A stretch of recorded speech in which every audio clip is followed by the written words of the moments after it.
আসসালামু আলাইকুম। আশা করি আপনারা সকলে ভালো আছেন। আল্লাহর রহমতে আমিও অনেক ভালো আছি। তো আজকে আমি আপনাদের দেখাবো কোনো মেইল স্প্যাম কেন হয় আর স্প্যাম মেইলগুলা কোথায় গিয়ে জমা হয়। তো এটার জন্য প্রথমে আপনাদের চলে যেতে হবে জিমেইলে। তো আমরাও জিমেইলে চলে গেলাম। জিমেইলে আসার পর দেখুন এইরকম একটা ইন্টারফেস আপনাদের সামনে শো করবে।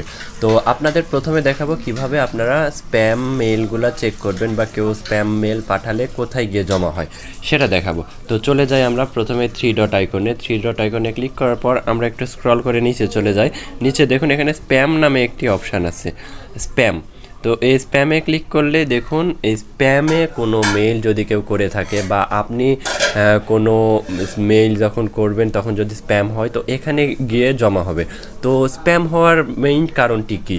তো দেখা যায় কোনো ফাইল বা কোনো ফটো যখন পাঠানো হয় কোনো সাবজেক্ট ছাড়া আননোন কোনো মেইলে যদি আপনি ফটো বা কোনো ফাইল পাঠাতে চান তাহলে সেই মেইলটি স্প্যাম হয়ে যায়।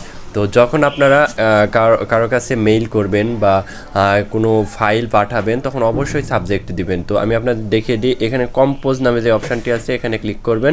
এখানে ক্লিক করার পর দেখুন এখানে সাবজেক্ট এখানে টু মানে যেই জিমেইলে পাঠাতে চাচ্ছেন সেই জিমেইলটি এখানে বসিয়ে দিবেন আর সাবজেক্টটা এখানে বসিয়ে দিবেন। অবশ্যই যদি ফটো হয় তাহলে মাই ফটো বা দিস ফটো, বা যদি কোনো পিডিএফ হয় মাই পিডিএফ ফাইল এরকম কিছু একটা লিখে দিয়ে দিবেন সাবজেক্ট।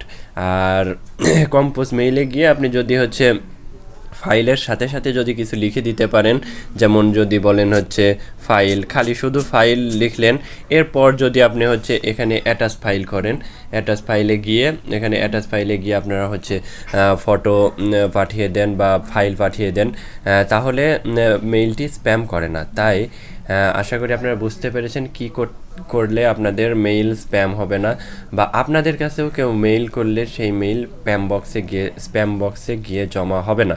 তো এটার জন্য তাকেও বলে দেবেন যে সাবজেক্ট দিতে, যখন একবার সেন্ড করছে কিন্তু আসেনি মেইল তখন অবশ্যই সাবজেক্ট দিতে বলবেন।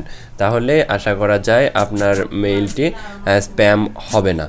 তো আজকের ভিডিও আর লম্বা করতে চাচ্ছি না, আজকের ভিডিও পর্যন্তই। আপনারা সবাই ভালো থাকবেন, সুস্থ থাকবেন। আল্লাহ হাফেজ, আসসালামু আলাইকুম।